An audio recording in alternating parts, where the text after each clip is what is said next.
Все будет. Саламатсыздар ма, құрметті Сейчас әріптестер? посмотрим, связь есть? Подождите. Здравствуйте, уважаемые коллеги. Подождите. У вас вышло, да? Соғыт осы. Ой.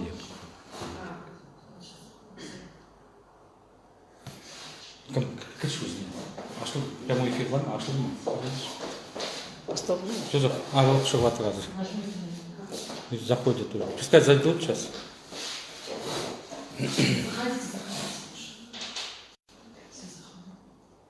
Нет, не начался. Там не видно, что ли? Мы же вошли уже. Все входят уже.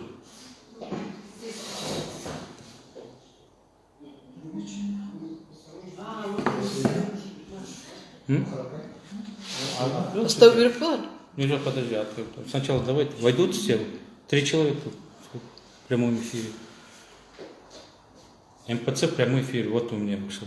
Вот. Вот я вижу. Войдут все. 3 человека.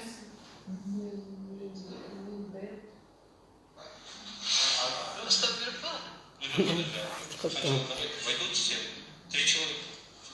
прямой эфир. Вот у меня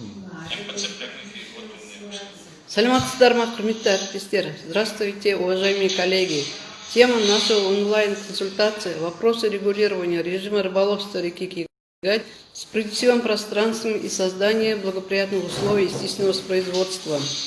Біздің онлайн-кеңесіміздің тақырыбы Қиғаш өзеніндегі балық аулау режимін реттеу және табиғи өсімін молайтуға қолайлы жағдайлар жасау. Атырау филиалы Алматы қаласындағы орналасқан басты балық шаруашылығы ғылыми зерттеу орталығының бөлімшесі және Жайық-Каспий бассейнінің берер ресурстарын аулаудың жалпы жол берілетін биологиялық негіздемесін әзірлейтін филиал. Іргелі және қолданбалы ғылыми зерттеулердің басым бағыттарын дамыту бағдарламасын іске асыра отырып, Атырау филиалы Жайық-Каспий бассейнінің барлық балық шаруашылық су айдындарында зерттеулер жүргізуде. Филиалдың негізгі міндеті биологиялық ресурстарды, қорлардың жай-күйін және өсімін молайтуды зерттеу, кәсіптік балық аулауды болжау болып табылады. Атырау филиалының жыл сайынғы Қиғаш өзені мен Сағалық кеңістігіне мониторинг жүргізіледі.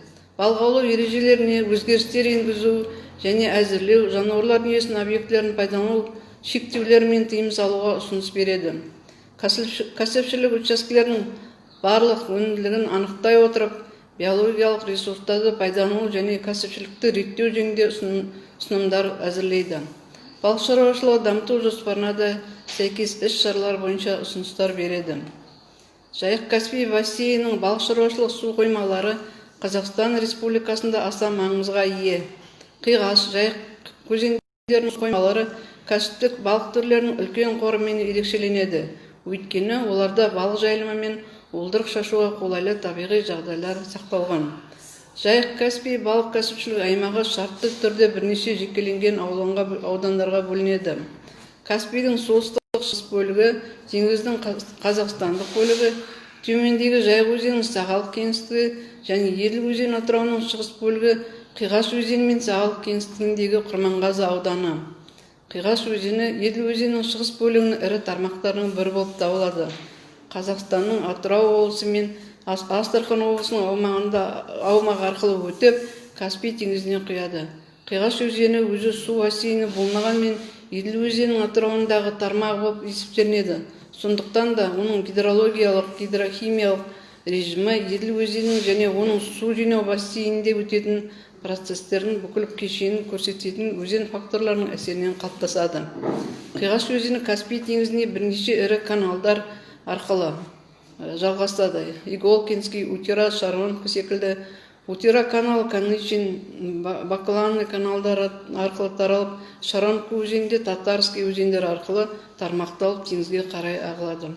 Гидрографиялық желінің негізгі кішігірім өзендері 30 метрге дейінгі кішігірім ағын сулар қалыптастырады. Ағыс бойымен төмен қарай сулардың тармақтануы артады. Қиғаш өзенінің Сағалық кеңістігіндегі негізгі каналдар Иголкинский, Канычинский, Ганчкинский, Каневский, Жаркаса, Мокринский каналдар арқылы кәсіптік балықтардың орнын ауыстыратын сағадан өзенге және кері қайтатын түбегейлі ерекше айдын. Жылдың барлық маусымдарында барлық аймақтарында балық қорының қалыптасып және жайылым сеңгіріне шабақтар мен ересек балықтардың өсуі жүреді. Және 85-ке тарта жарнама тармағы 165 уылдырық шашатын орындар бар осы ауданда. Қиғаш өзенінің балық аулау 2 кезеңге бөлінеді. Көктемгі және күзгі маусымда жүргізіледі. Кәсіптік балық аулау 6 кәсіпшілік ұйымдар қатынасады. Балықшылар балық аулауды жыл сайын Қиғаш өзенінде 10 кәсіпшілік учаскеде тартымдарда және 9 сағалық кеңістікте жүргізіледі. Өзенде жыл сайын тиімділігі расталып, ауменен сағалық кеңістікте қабадамен және торауменен аулау әдістерін пайдаланылады. Бүгінгі таңда Жайық-Каспий бассейнінің балық аулау шаруашылық айдында ихтиопауна түр құрамының барлық 27-ге жуық түрін құрайды. Оның 16 түрі кәсіпшілік болып табылады. Қиғаш өзеніндегі маңызды балық аулау объектілері сазан, шортан, жайын, табан, қарагөз, мөңке, балпан балық, тағы да басқа балықтар. Қиғаш өзенінде бірнеше жылда бойы кәсіпшілік балықтардың түр құрамы бір қалыпта сақталып келеді. Жыл сайын балық санының бөлу мен қалыптасуын, олардың түрлі құрылымына, жайлау жағдайларына бақылау жүргізіледі. Қиғаш өзенінде кәсіпшілік балық өндірушілердің уылдырық шашу серпіні анықталады. Олардың жартылай өту балықтардың табиғи өсімін молайтудың тиімділігін бағаланады. Соңғы 3 жылда Қиғаш өзені мен сағалық кеңістігінде бекітілген квота мөлшерінен 2800 тоннадан 3600 тоннаға дейін балық игеріледі. Бұл берілген лимиттің 87-95% деп анықталады. Сұрақтар туындаған екен, жауап берейік. Қазіргі уақытта кәсіпшілік аулауда бекіре тұқымдас балықтары аулана ма? Қиғаш өзенінде негізгі жалпы Жайық-Каспий бассейнінде 2010 жылдан бастап бекіре тұқымдас балық аулауға моратория жарияланған болатын. Сондықтан да Жайық-Каспий бассейнінде қазір бекіре балықтарын аулау тоқтатылып тұр. Ал Қиғаш өзенінде 2006 жылы соңғы ауланған бірең-сараң бекіре тұқымдасы тіркелді. Сондықтан да қазіргіде ауланбайды Жайық-Каспий бассейнінде. 2020 жылдың бірінші жартыжылдығында балық шаруашылығы объекттерін бөлінген балық аулау квотасының 20 жылы 31 майға дейін 1900 тонна балық ауланып, бұл квотаның 95%-ын игерілгенін анықтайды. Қиғаш өзені менен кеңістігінде басқа су айдындары сияқты кәсіпшілік аулаумен қатар шектеулер, ауланатын орындар мен мерзімдер бекітілген. Қазақстан Республикасының Ауыл шаруашылығы министрлігі орман шаруашылығы және жануарлар дүниесінің комитетінің төрағасының 2015 жылғы 24 шілде 109 бұйрығына бекітілген балық аулау қағидалары мен шектеулері мен тыйымдарына сәйкес табиғи өсімін молайтуға қолайлы жағдайлар жасау үшін шектеулер белгіленген. Бұл шектеулер Қиғаш өзенінде Камышинка, Қарағамыс, Дамба, Круглая, Қызылоба, Қарағаш, Булгачный, Тюменгі, Богатинский, Бақыт, Золотенок, Тимофеевка, Ягодка, Песок, Новолицевая учаскелерінде 25 мамырдан 15 тамызды қосалғанда аралықта және мұз қатқан кезінде балық аулауға тыйым салу енгізілген. Енді мынандай сұрақтар туындаған екен. Қиғаш өзенінде орналасқан қандай тартымдардың балық өнімділігі жоғары?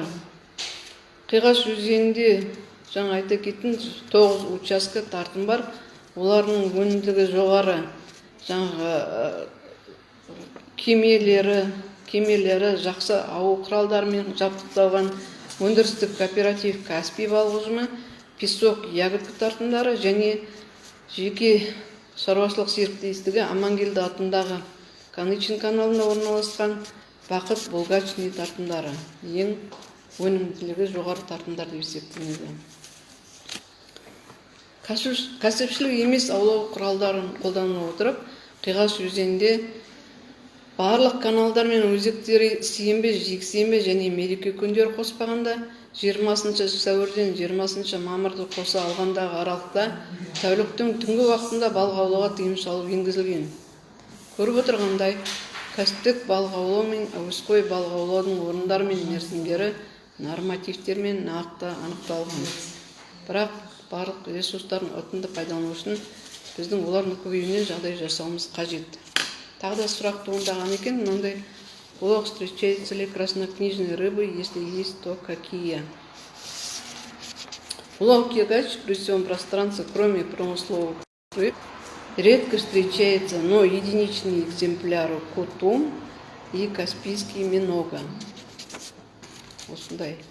Басқа другие краснокнижные видов не фиксировалось во время исследований. Арғая жалғастырайық. Жартылай өтпелі балықтардың өмірлік өзенмен іргелес каналдармен және арналарда байланыстырады.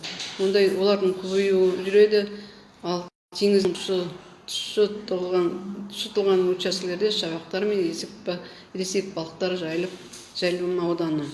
Қиғаш өзенінде Құрманғазы ауданының кәсіпшілік ауданында мекендейтін кәсіпшілік балықтардың едәуір бөлігі. Тағы да сұрақтар туындаған екен. Әуесқой және спорттық балық аулау су қоймалары белгіленген бе? Әуесқойлық және спорттық балық аулау су қоймалары белгіленген бе? Қазақстан Республикасының жергілікті басқару және өзін-өзі басқару туралы заңының 27-ші бабына сәйкес су объектілерін әуесқойлық пайдалану мақсатында Атырау облысы әкімінің қаулысы бойынша мынандай учаскелерде бекітілген. Қиғаш селосына қарасты өзеннің сол жақ бойы мен Кардуан елді мекенінде ол әр участка өздерінің координаттары белгіленген, қай жерге дейін. Екінші Көктоғай Балқыш селосының аумақтарында, Шортанбай селосының қасында Семик өзекшесінің арқылы көпірге дейінгі ауданда, Шортанбай селосының Жасдалап селосының паром өтетін жерлерде осы балық аулауға белгіленген. Байды селолық округінде Катеев селосы Май ауыл елді мекенінен бастап Дамбы селоға дейінгі аралықта ауланады. Әуесқойлық балық аулау Құрманғазы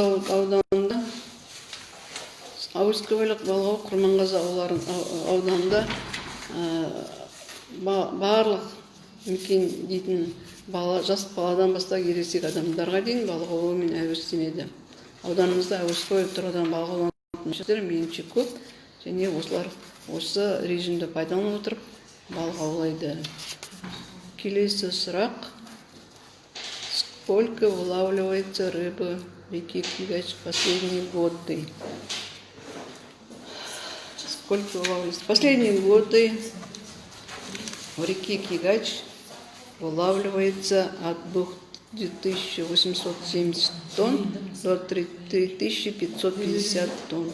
Из них в основном рыбы вылавливаются воблах, судак, сазан, жерех, сом, щука, лещ, карась, окунь, гусак, в основном из них наиболее количество здесь в 2019 году улов, если сравнить: сом 474 985 тонн и лещ 1274 тонн. Карась также большое количество вылавливается, 623 тонн. В таком количестве вылавливается река Кигач. Следующий вопрос. Қиғаш өзенінде белгіленген бе? Әуесқойлық балық аулау қоймаларының белгіленген бе?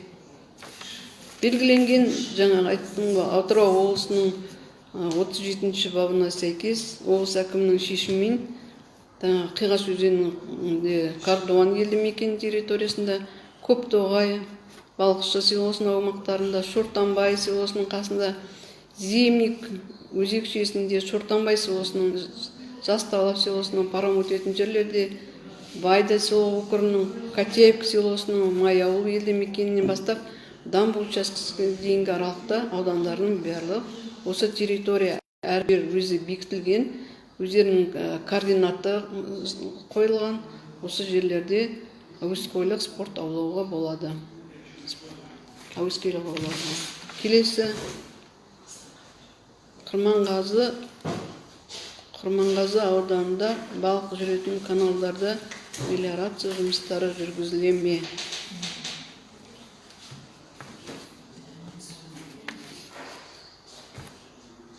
Құрманғазы ауданында мелиорациялық жұмыстар жүргізіле ме? Тереңдету жұмыстары жүргізіле ме? Құрманғазы ауданында бірнеше жылдар бойы мелиорациялық жұмыстар жүргізілмеген. Соңғы жылдары Балық шаруашылық комитеттің тапсырысымен, жануарлар комитет тапсырысымен 2014 жылдан 17 жылдар аралығында Жайық Каспий бассейн балық шаруашылығы қоймаларының қазіргі гидрологиялық жағдайын бағалау арқылы жаңағы су Қиғаш өзеніндегі сағалық кеңістікте зерттеу жұмыстары жүргізілді. Зерттеу жұмыстары кезінде біздің зерттеу қорытындысынан бірнеше каналдарды, соның ішінде Жаркаса, Татар, Телячинский, Бабинский, Қарағаш, Егорка, Каныча каналдарына тереңдету жұмыстарын жүргізу қажетті туралы ұсыныс берді.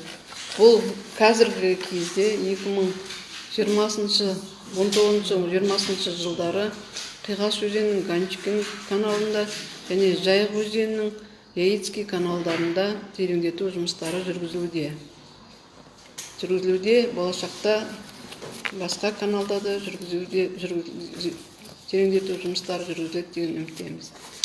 Егер осы тереңдету жұмыстарын жүргізген жағдайда балықтардың уылдырық шашу каналдарының жолдары ашық болған жағдайда тиімділік балықтардың өсуіне жақсы жағдай туындайтыны айқын.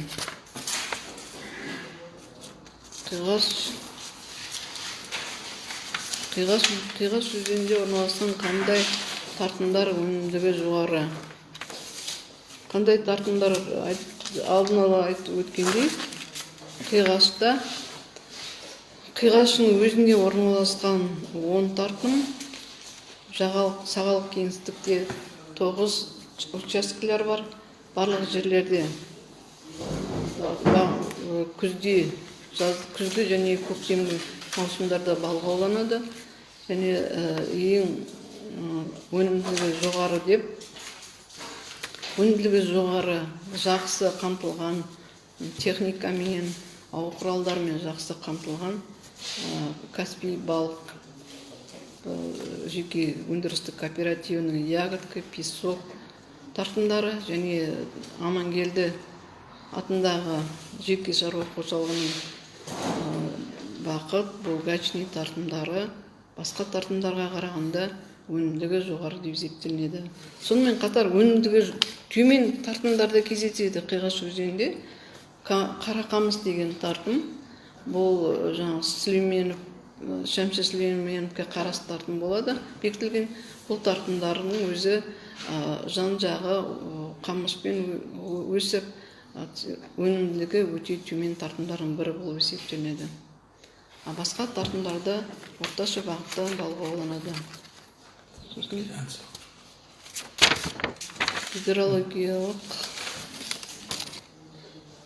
Гидрологический режим реки Кигач как последние годы. Гидрологический режим реки Кигач формируется под влиянием речных факторов в реке Волге. Водность реки Кигач непостоянный, по годам колеблется. Сравнивая многолетний уровень реки Кигач, можно сказать, что самый высокий максимальный уровень был в 2018 году, 286 сантиметров, самый низкий в 2015 году, 85,1 сантиметров. В 2016 году уровень повысился 138,7 после 2015 года, в 2017 году повысился 173,3 сантиметров. Однако 2018-2019 годы в реке Кигач считается многоводными, более благоприятной водность для размножения полупроходных рыб.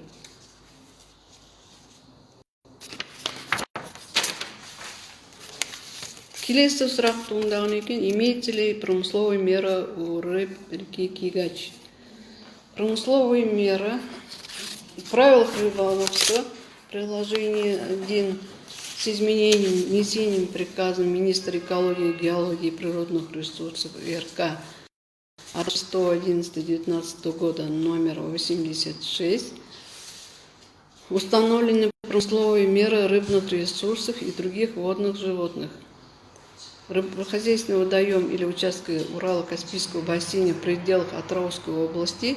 Промысловые меры для вобла 18 см, судака 37, жерех 41, сама 53, щуки 30, сазан 40, густера 17, белоглазка 22, красноперка 17, чехонь 26, лесь 24 см, биржа 26. В таком размере установлены правила рыболовства.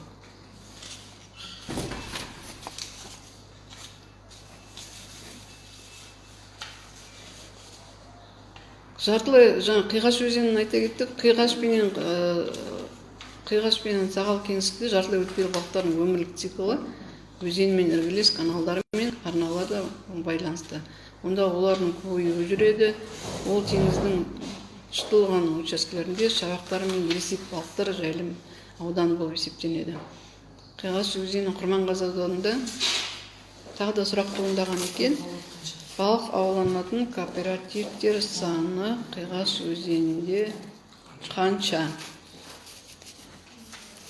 Кооперативтер саны Қиғаш өзенінде Амангелді, Тілекші, жеке серіктестігі, Каспий балық, Каспий таны, Сәрсенбаев, крестьянское хозяйство Сәрсенбаев, Шамши Сүлейменов, соны осындай кооперативтер жұмыс жасайды. Жылма-жыл балық аулауға қатынасады. Осы кооператив тек қана Қиғаш өзінде емес, сағал кеңістіктерде балықтарын аулайды. Келесі сұрақ. Тағы да сұрақ туындаған екен. Какие предприятия больше всего ловят рыбу? Выполняют ли они лимит?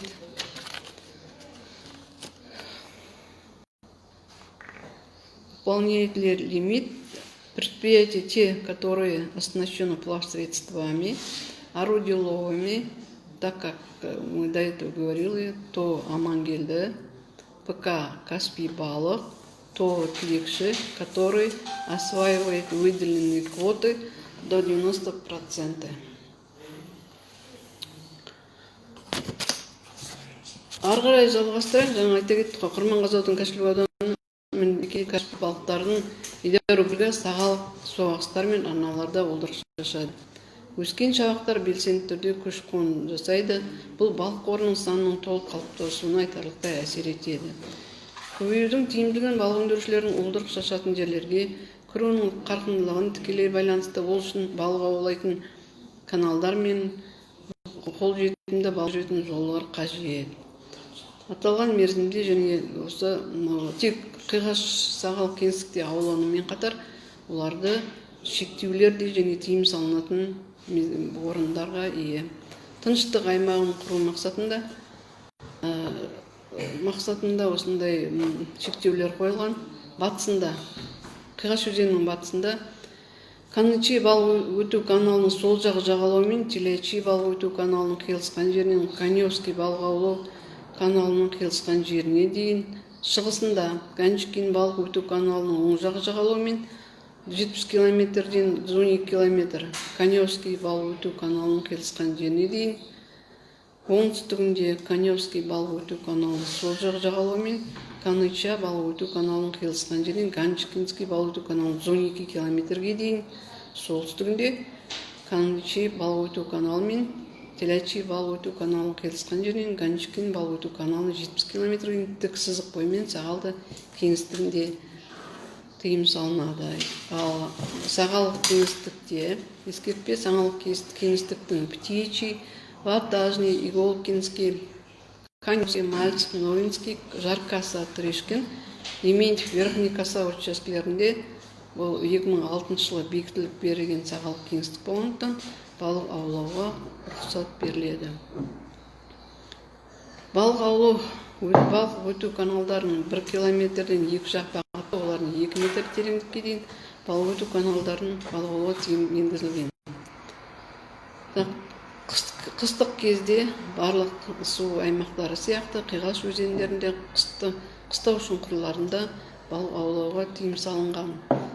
Қиғаш өзенінде орналасқан қыстақ дамба Суница өзеніндегі дамба ұйықтық учаскенің жылғасынан ағыс бойымен төмен бағытта 850 метрде қашықтықта, Корзиналық өзеніндегі Тыкканыча өзенінің бастауынан ағыс бойымен төменгі бағытта Манчаус өзенінің ойпатына дейін ұзындығы 2000 метр қашықтыққа дейін, Каныча өзенінің бойын Қызылоба өзенінен төмен Тыкканыча өзенінің бастауына дейінгі ұзындығы 2000 метр қашықтықта, ені düz 30 метр, ұзындығы 80 метр, тереңдігі 12 метр, ауданы 1,2 гектар жерлерде балық аулауға тыйым салынған.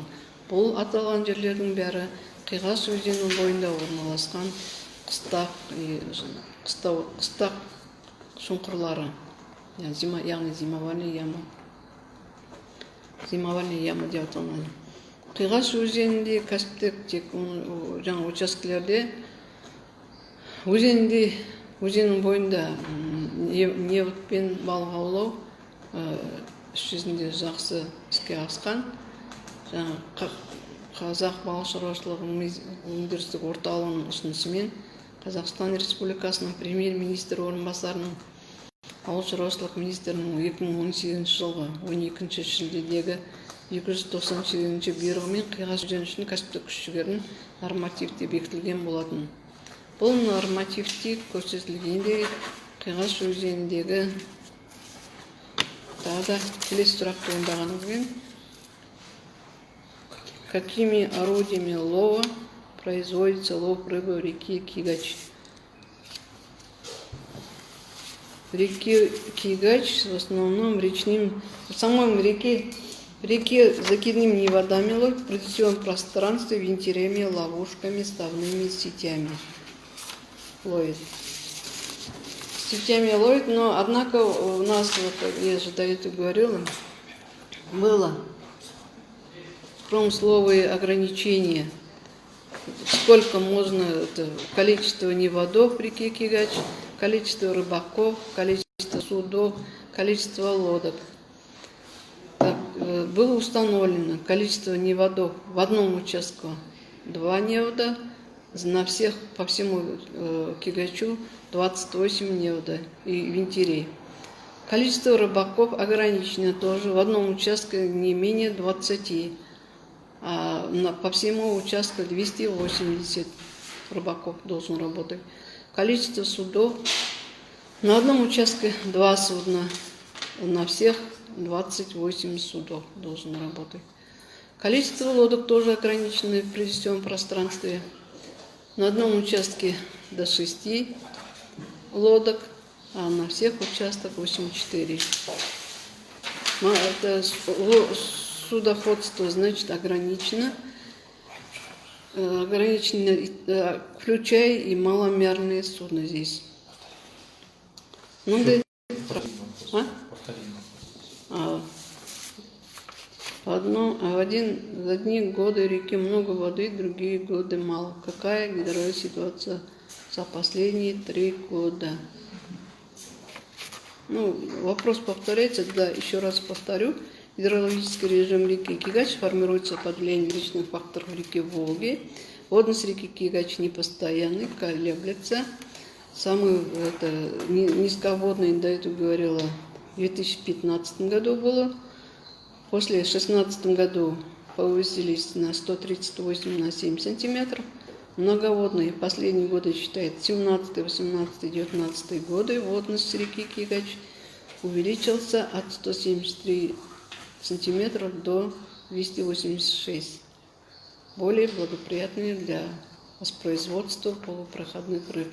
Водность реки считается.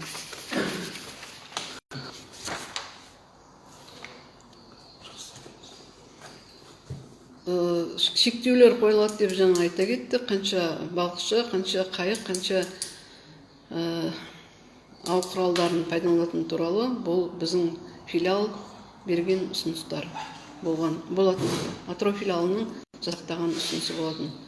Қиғаш өзенінде балықтардың кіруіне және олардың өсімін молайту үшін қолайлы жағдайлар мақсатында Жайық Каспий бассейні мен Қиғаш өзені бойынша шектеулер мен тыйым салулар бөлімін мынандай тармақтар ұсынамыз. Яғни Птичий, Ватажный, Иголкинский, Коневский, Мальцев, Новинский, Жаркоса, Тришкин, Дементьев, Верхний Коса учаскелерінде Қиғаш өзенінің сағалық кеңістігінде балық аулауға шектеулер енгізу қажет. Өзен сағасының және су ағатын арналарын 500 метр радиуста винтер мен секретті орнатуға жол берілмейді. Аталған учаскелерде аулау құралдарының ара қашықтығы кемінде 50 метр және орнату сызықтарының арасында кемінде 1 километр болатын сызық қойуына рұқсат етіледі. Әрбір винтердің қанатына 3 қанат түрде орнатуға рұқсат беріледі және винтер ара қатынастары 40 метрден аспауы тиіс. Сондай-ақ Қиғаш өзенде тор мен аулау құралдарын орнатуға, оның ішінде шахмат тәртібімен байланыстыратын торлар, винтер мен секрет орнату қатарлары сызықтардың арасына орнатуға тыйым салынады. Және көлемі 55 мм-ден кем емес 90 мм астам болатын құрма тор пайдалануға тыйым салынады. Осылайша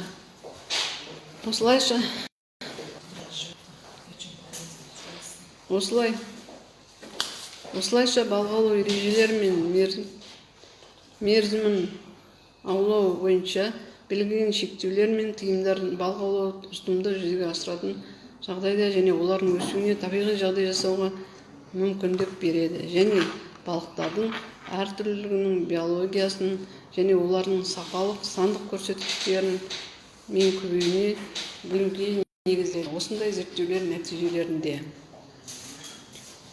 енді осы Қиғаш өзенінің сағалық кеңістігінде зерттеу жұмыстары жалғасуда. Биылғы зерттеу жұмыстары қорытындысы жылдың соңында ғана анықталынады. Қазіргі жағдайда Қиғаш өзенінің балық қорының жағдайы бірқалыпты деп аталуға болады. Ихтиофаунасы құрамы сол күйінде сақталынған және түрлік құрамы сол күйінде сақталынған есептейміз. Зерттеулер қорытындыларына тағы сұрақтарыңыз болса берулеріңізге болады. Сұрақ жоқ болса, сұрақтарыңыз болса берулеріңізге болады. Егер де сұрақтарыңыз жоқ. Енді Қиғаш өзенінде жаңа айта кеттік қой, бірнеше жылдан бері зерттеу жұмыстары жүргізілмеген, мелиорация жұмыстары жүргізілмеген деген.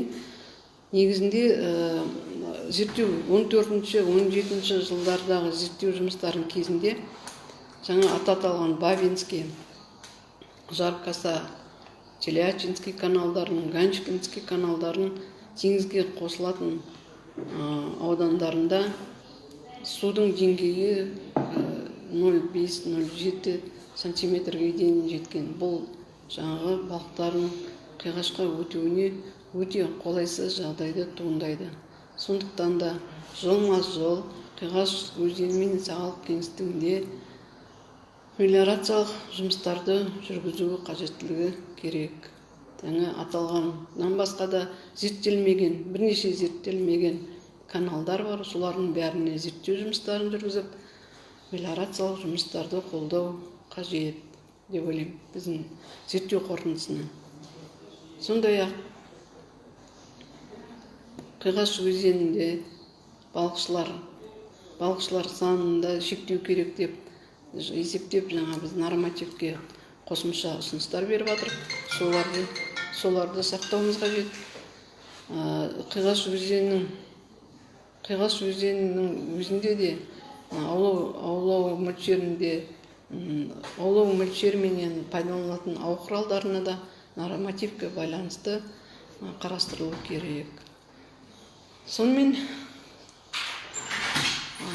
осы жаңа айта кеттік қой, жаңағы табиғи жағдайда өсіп өнуіне қиғаш өзенде негізінде тағы да сұрақ туындаған ба? Ой, это лучше. Енді Чуть больше. Отвечай.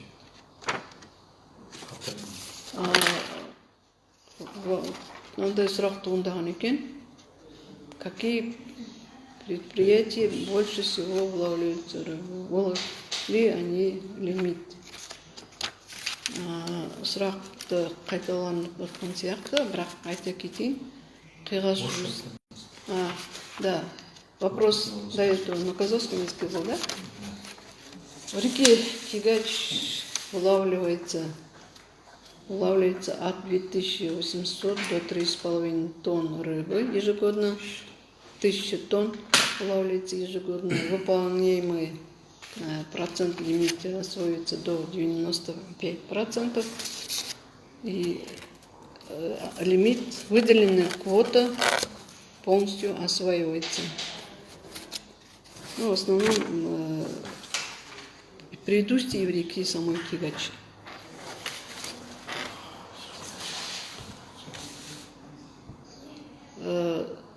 Қорытындылай келе, жаңа біздердің тақырыбымыз бойынша қиғаш өзенінің балық аулау режимін реттеу дегенде жаңа біздердің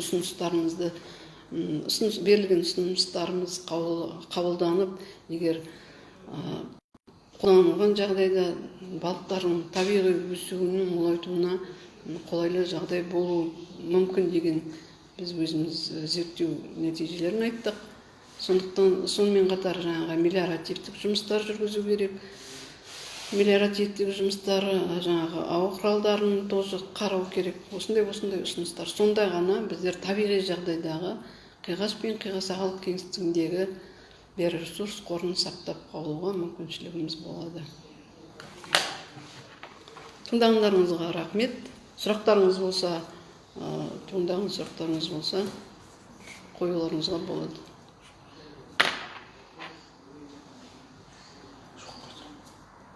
Сұрақтар жоқ па? Осыменен өзіміздің тақырыбымыз бойынша айтылған лекциямызды қорытындыладық.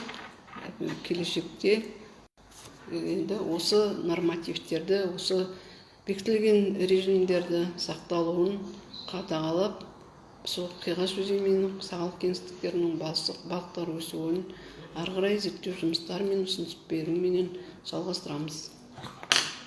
Барлығыңызға тыңдағандарыңызға көп рахмет. Қойған сұрақтарыңыз ауқымды, қажет сұрақтар өте, және әрі қиғаш өзенінің ағалық кеңістігінде Атырау филиалынан басқа зерттеу жұмыстарын бұған дейін де ешкім жүргізбеген. Соңғы 30 жылда тек қана осы филиал жүргізеді.